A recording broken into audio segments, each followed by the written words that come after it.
So in this video we're going to go over doing the carb strip and clean. So it's basically what we need to do when we're actually taking the carbs apart, what we're looking for, what we're conditioning, and then the process. So it'll be basically a case of us taking the carbs off, stripping them all down, conditioning, seeing what we've got wrong, what potentially was causing us problems, because it's always good to know that, so that when we build them back up again, we've got a tangible fault that we're fixing. Also, we'll take references from all of the positions that everything is now, and then we'll go off our database to find a similar setup bike, and then that'll be our base positioning before we fully set these up. So this is a set of carbs off a GSX-R. That's also having full carb setup as well. So not only are we cleaning them, but once we've done the cleaning base setup, then we'll put it on, load it all back onto the bike, and then run it again, and then we'll see what the fueling's doing, and then make adjustments from there. Even when you feel low, you can still go. Even when you feel slow, you can still go.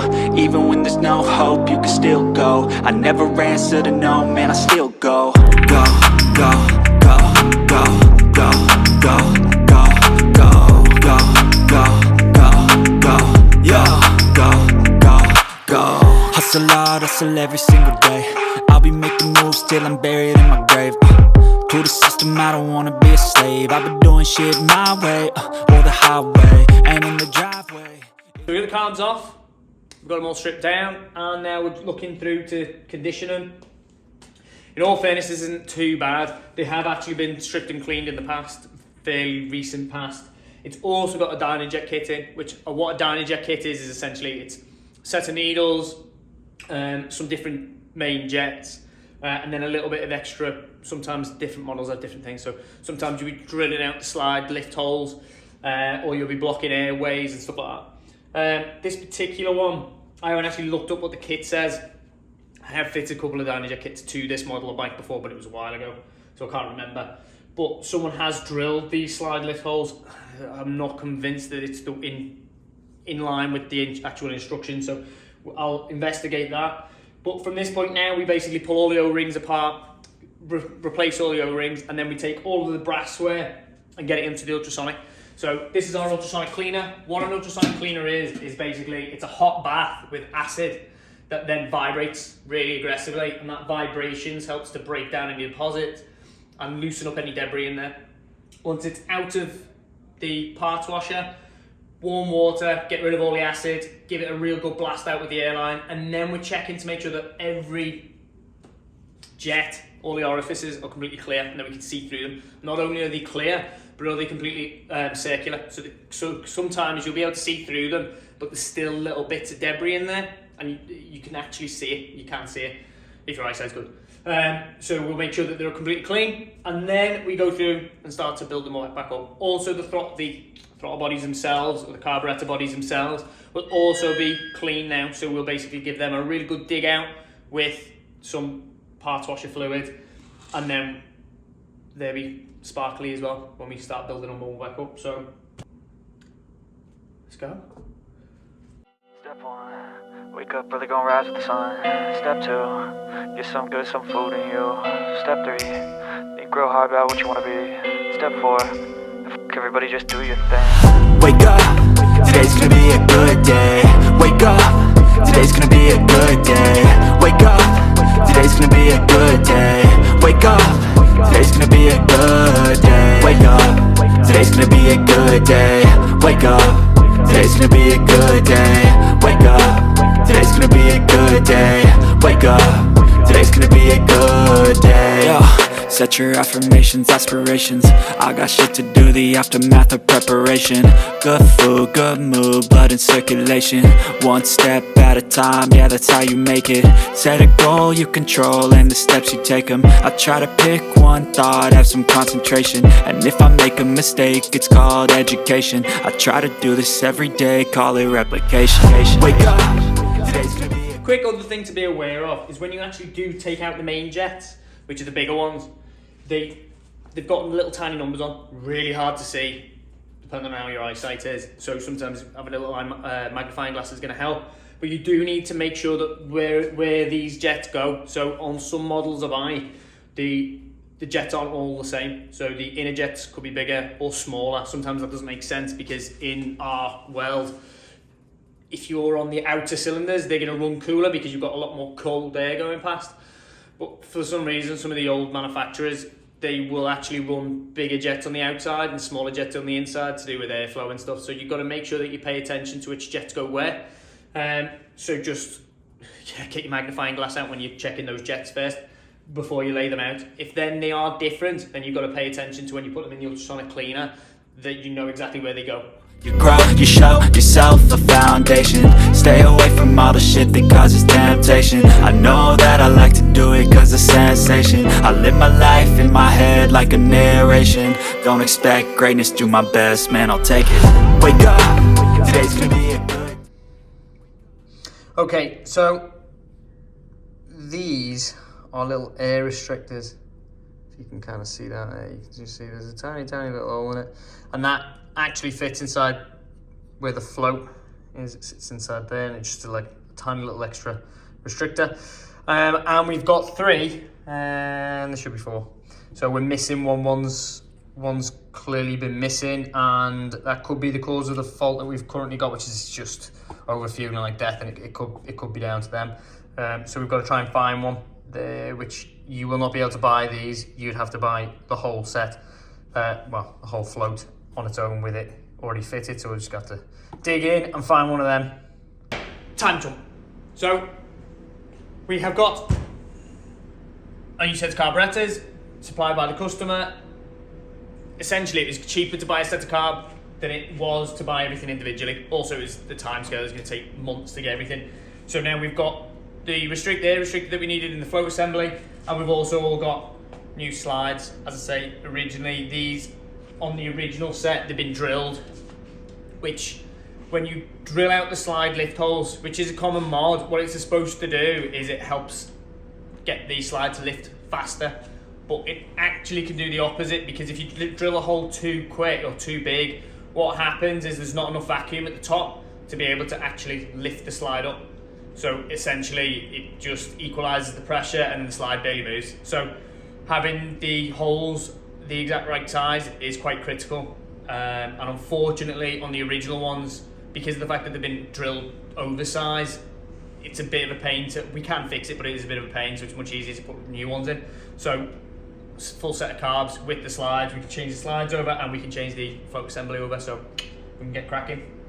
Quick tech tip: whenever we're replacing these or we're taking them out, we're stripping them down and re-cleaning them, it's good practice actually to just re-lubricate the actual rubber diaphragms.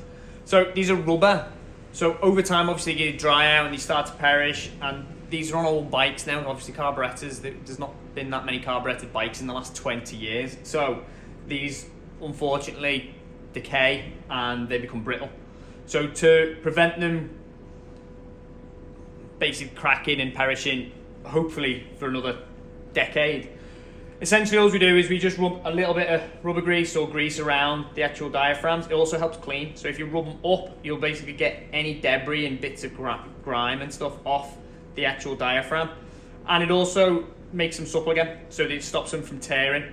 And then the same with the actual slides themselves as well. Give these a really good clean, use carb clean, anything like that, and it'll just get rid of any of the debris or grease or anything that's on there, because you don't really want any grease on this, because obviously it'll attract debris and then that's going to be pulled into the slide and then cause excess wear. So you want to make sure this bit's nice and clean. You don't really want heavy amounts of anything on this either, so try and keep that nice and clean. But as I say, just rub it around with your thumb and your finger, and you basically just get rid of all of the debris or crap off it, and you're massaging it and it'll become more supple. Woohoo! Happy days.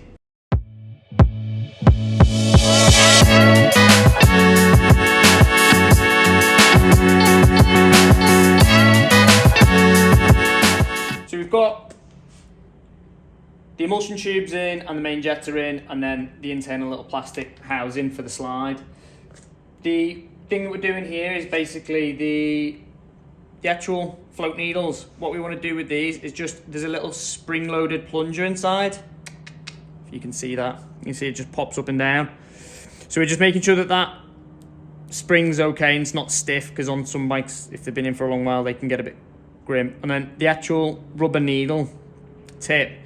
We just check it to make sure there's no grooves around it from it being sat in one position for so long, just to make sure it's not worn. And then the other thing as well is what we did with the diaphragms, a tiny bit of grease and then just massage the rubber again, just to basically make it more supple and it'll seal it better. It's just another little tip. And then we'll carry on building these up. So the next thing to be done is the float height. So we'll check the float height and we'll go through that as well. One thing that I didn't show you on the actual video is when we're doing the idle mixture screws. The idle mixture screws, you've got a spring, a washer, and then an O-ring. Same as you're doing with all the other rubber bits. Bit of grease on there, just help it seal a little bit better. Also, it helps it so it doesn't get damaged when you're putting it in and adjusting them or anything like that. An extra little thing that we do as well is we put a little bit more grease on the thread and on the base of where the spring sits against the thread, just so that, same again, they have a tendency to seize up the idle mixture screws. So to make sure that that doesn't become a problem in the future, bit of grease on there. Also, it stops any air getting past them because it will have quite a big effect on the performance of the bike. So we add a little bit of extra grease on there. One thing you've got to be careful of though is don't get any of the grease on the little nib, because obviously what that'll do is inside you tiny little drillings where they sit, and you can actually sometimes feel them when you completely deck them. That would seal it and then it will stop it working properly. So you've got to be really careful with that. But what we're going to do now is, I've already checked them. They're actually already bang on the money. So the float heights need adjusting or checking. So how to do this is quite simple. On certain bikes it's slightly different. It depends on how heavy the springs are and stuff in the actual needles. But you want to get the float, the actual carb body, so they're completely laid, not flat. Majority of the time what you'll have is you'll have them slightly to one side. What it does is it takes the pressure off the float, because the actual float themselves can be quite heavy. And what they'll do is they'll compress when they're completely upside down, which when they're the other way around and they're buoyant, it's not an issue. So what you want to try and do is have it so they're slightly rested to one side, so there's no weight on the actual float, and then it's like as it gently rests against the seat. That's how you want to measure the float height. So what we're doing is, on these, it's a bit different to others, because if you just did the float height as it sits there now, you'd be adjusting these up something rotten, because as you push down you can see that the float is actually moving on. When the float bowl is fitted, there's like little pads that will push against it and it'll sit the actual float properly. So we need to do that when we're doing the actual height adjustment. So what you do is gently push down, try not to put too much force on it, and then take a ruler, put the ruler on the flat part of the actual body of the carburettor, right on the face, so it's completely flat against it, and then you're just looking down the side to see what the float height is. Now on these it should be about 14 millimeters, so that's exactly what we've set them to. So these are all bang on the money for 14 mil. To adjust them though, if you needed to, now we do adjust these when we're doing dyno work as well. If we need a little bit more float height, or if they're passing a little bit, we can actually lower the float height a touch. So the higher the number, the actual less fuel you get in there, because the float is further up, and when it's the other way around, it basically means that it will stop the fuel going into that chamber earlier. So what we're doing is, you basically, once you've done your measurements and you need to adjust it one way or the other, there's a little metal tang that sits that holds the actual needle itself, or sometimes it sits on top of them. You just basically move that up or down depending on whether you need to add float height or reduce it, and simply that.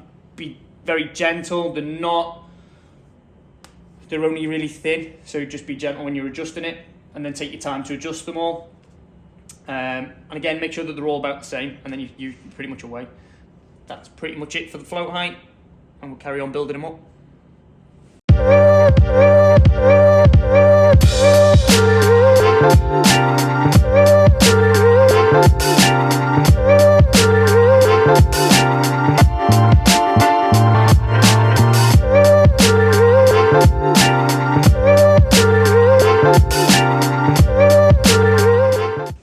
All built up, all finished.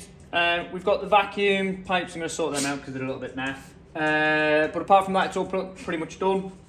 Other thing we do once we've all built on, anywhere where there's things that move, we lubricate. So all of the linkages, these all get sprayed with basically it's a WD-40.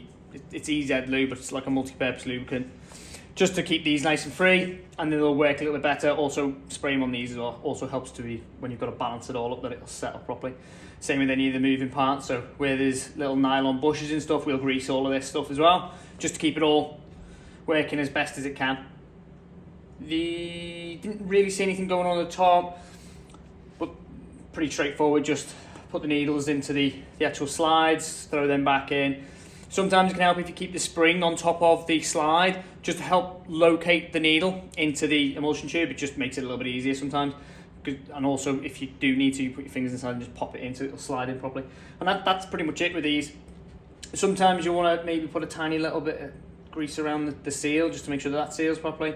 Same with the O-rings for these, but not super essential. So long as the O-rings are in good condition, they're pretty much good to go. The diaphragms themselves can be a bit tricky on something that's quite old and the diaphragms aren't in the greatest condition, in which case what you can do is use a little bit of grease, put it into where the recess is, where the diaphragm's going to sit, and that will actually hold it in place while you put the cap on, because that can be a pain sometimes. That's it with them. So the only things that we've got left over are some of the nylon things that are underneath the needles, because these are all odd for some reason, so I've replaced them all. Same with any of the old O-rings, they've all been replaced, and then the main jets on this have been replaced as well. And the reason why the main jets have been replaced is because we're setting this up. This is actually going to go onto the dyno. Well, it's already on the dyno behind the camera, and then we're going to do adjustments. So my base setting is currently this. It had 126s in. The base setting for me right now is 130s. The idle mixture screws are 2 turns out. The needles are 3rd clip down, the flow height obviously 14mm, and the slow run-ins are the standard 37.5s. So we're ready to get them back on. From this point, it's just get the rubbers all greased to where these are going to be pushed on. Pop a bit of grease, again, grease everything. Grease onto the rubbers so that these can push on a little bit easier. And then same with the airbox mounts, where they're going to go, they need greasing as well. And then clamp everything up, connect the new, I've got another throttle cable to go on. Get it all plugged in, get it all run up, go for there. If this was just a set of carbs that we were cleaning in-house for someone to pick up, we would also put a head of fuel on these now. So we'd basically stand them up and connect the fuel line to it, which is connect the fuel to it with a bit of pressure, so a bit of gravity. And then just make sure that we don't have any leaks. I mean, the float bowl seals on these are brand new, so we've got no problems with any of that. But just to be on the safe side, just to make sure the floats are all seated in properly, that is something else that you would do. Same if it was a pain to fit. So if you've got a set of carbs to go on a 750 Honda, it's a V-twin configuration, so they're pretty tough to get on. You don't really want to be fighting with it, put it all on, and then realise it leaks everywhere, and then you've got to take them all back off and redo it. So sometimes it's actually worthwhile just connecting the fuel line to it. If you don't have a caddy, connect it onto the bike, and then just make sure that it doesn't leak out before you fit them.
So with the carburation, you're never going to be 100% perfect, hence why we have injection systems anyway, because if it was already perfect, they wouldn't have invented something else. So the problem with carburation is you've got a limiting amount of jets that you can change and use for different areas. So when you're at cruise, your needle position's doing one thing. When you're wanging it straight open to 100%, it has to do something completely different. So you've got these polar opposites where it'll run lean at full chat, but it's actually rich at steady state, and it uses the same thing. It's still in your needle position. So for the application of this, it's really good. It's really smooth. This is actually going to be used for a bit of classic track days and stuff, which why not?